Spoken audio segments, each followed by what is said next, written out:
Hello and welcome back to another Demis Hellen tutorial. We are talking timbre today, and what I mean by that is the descriptive words that you use for your presets, so such as they sound more metallic, or they sound woody, or they sound earthy. There's all different ways to describe sounds. Now, I use a combination of really kind of wet sounds and then really dry sounds as well to kind of give my own sound. And that's how you develop your own sound, by picking out timbres that you like and that work well together. So when you're picking out your sounds, that just kind of gives you a little bit more to go off when you're choosing your sounds, instead of just kind of aimlessly going through going, oh, I like the sound of that one, oh, I like the sound of that one, but why do you like the sound of it? What's the reason for it? So let's take a look at the synths here that I have added in. So these are my, what I would call, wet synths, and these are my two dry synths, and we'll explain that in a second. So first things first, I have the first lead, which sounds like this.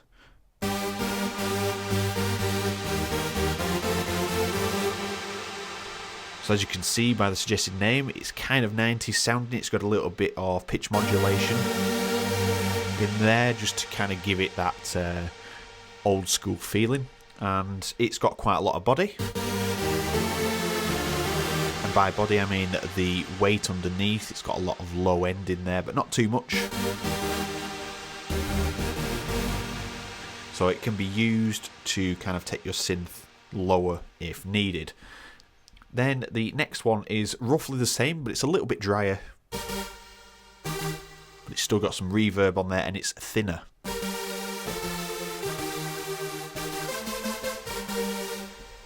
So with them two combined, we have a nice sound. The second one's adding the brighter element into it, and the first one is a little bit duller, so they kind of complement each other.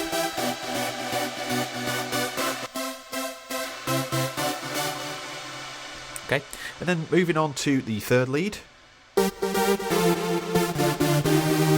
So this is what I call a plastic synth. The sound, it just gives me the impression of plastic. And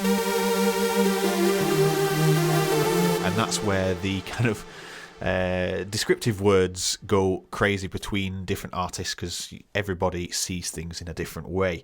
So that kind of gives it a little bit of character back into what is essentially just a super saw at the moment. So with that added in,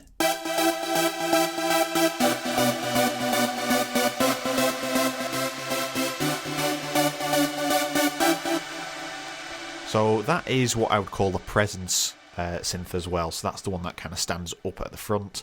These two are adding brightness and body, which is kind of giving the weight behind the sound. So I'm not trying to get all the synths to sound just as loud as each other, trying to get them to blend nicely. And if we look at the mixer here, you can see all my synths are just gain reduced, and that's it.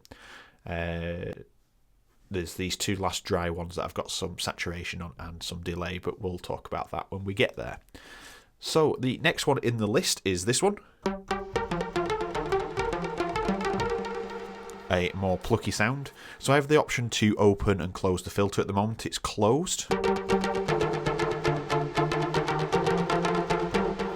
And that gives you a little bit extra snap to the transients of this.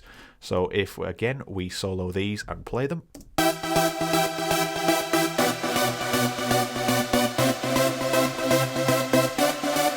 you can hear there's a lot of attack being added by the synth here. So I'll put it back in now.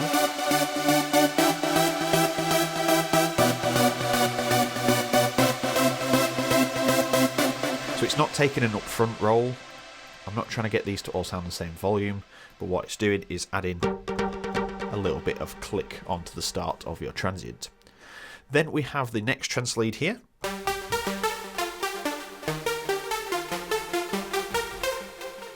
Again, it is more plucky, but it's brighter than the previous one.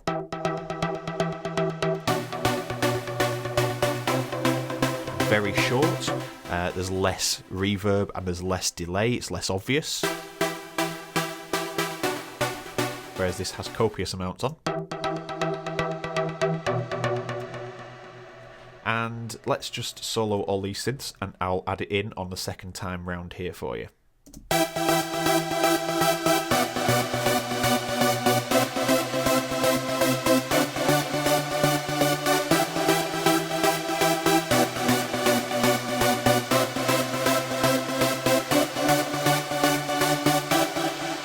You can see it adds a little bit more bite along with this one here, but they complement each other. One's bright, one's a little bit duller, one's got more reverb and delay on it, the other one hasn't. It's all purposeful to make sure these sounds blend together, and as you can see, they're fitting together quite nicely, and we've only gain staged these ones up to this point here as well, so these two have got some effects. So the last one in the list here is inspired by Reorder.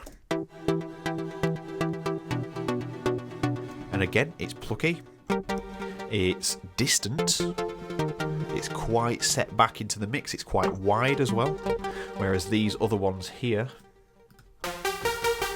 are quite narrow in their field of the stereo spectrum. That's a bit narrower than the other one.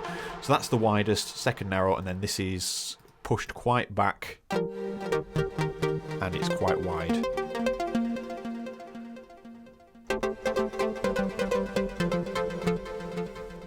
And the reason for this is to really just add a little bit of extra texture in there. It's not really got a central role in this particular bit, but when everything kind of closes down, so all the filters close down, these synths will get obviously quieter and their characteristics will come through depending on the mod sections, but this will enable us to have some bounce in the sound when it all filters out. That is the bit that you'll hear when it filters out.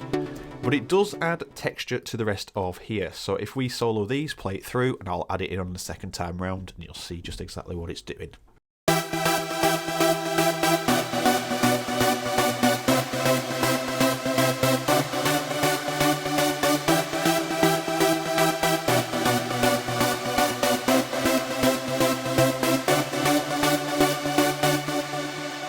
Finally, we have these two last synths here, which are drier. And the reason they are drier is to add body, texture, and just generally fill out the sound. And I'll show you what I mean by drier. This is the first one from Spire. So there's a little bit of delay on there, but it's just bare bones as it comes.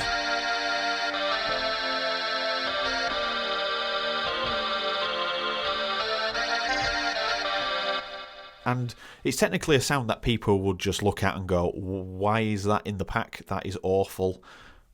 I ain't using that.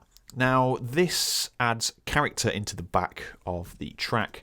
If we play all of these, and now I'll just obviously do the same as I did before, and I'll add it in, and you can hear exactly what it's adding to the texture.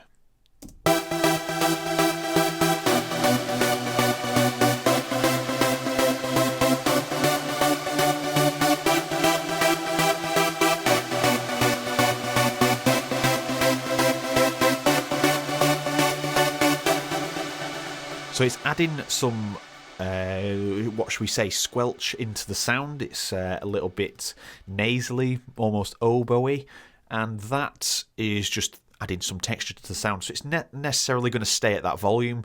Personally, I'm going to drop the volume level just a little bit, but it adds extra texture and thickens up the rest of the synths that are playing already. And that leads me on to Union. Now, this one in Union I've created intentionally dry and utilised their 32 unison voices per oscillator here. And that gives you a really thick, tasty sound like this.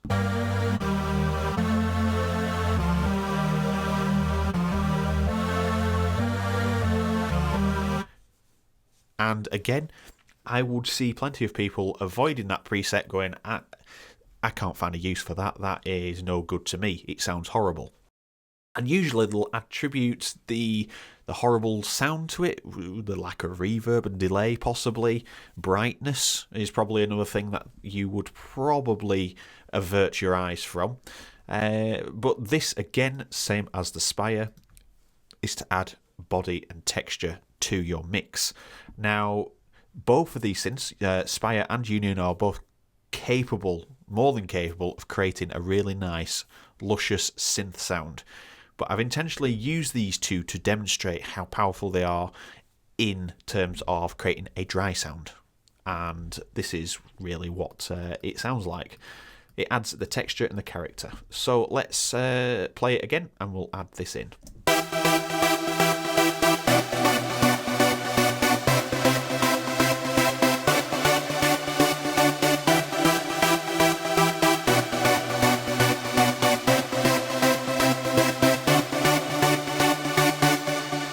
So you can see that is adding more texture, more mid-range into there, more body, but more importantly it's raw, and the raw element helps the synth to punch through the mix a little bit more. As you've seen with my previous videos, looking into reverb and how to reduce the decay in certain areas to let the synth stab through and use sidechain, and there's all different techniques.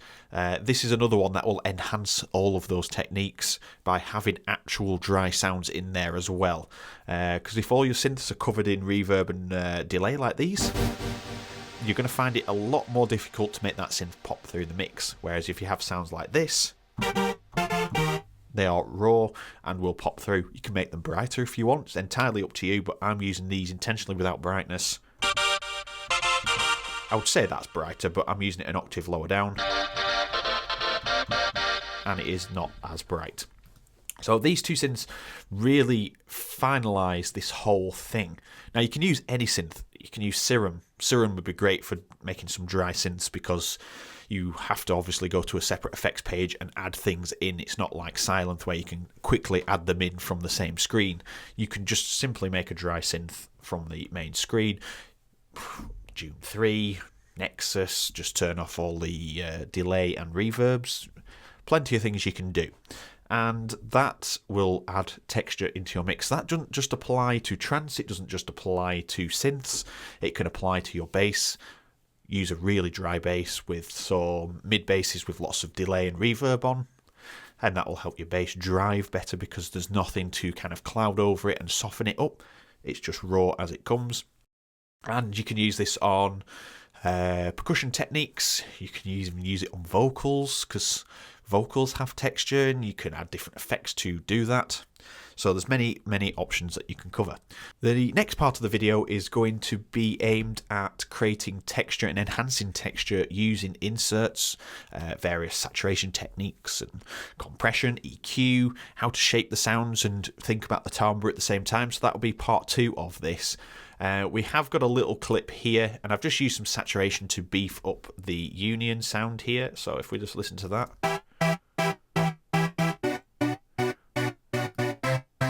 I just wanted to drive a little bit more distortion through the saturator there and just control some pesky frequencies that were poking through, and we'll go into more detail in that next video. So if you want to see that next video, let me know in the comments, drop me a like, and finally hit the subscribe button and the bell icon so you can see my uploads on Monday, Wednesday and Fridays.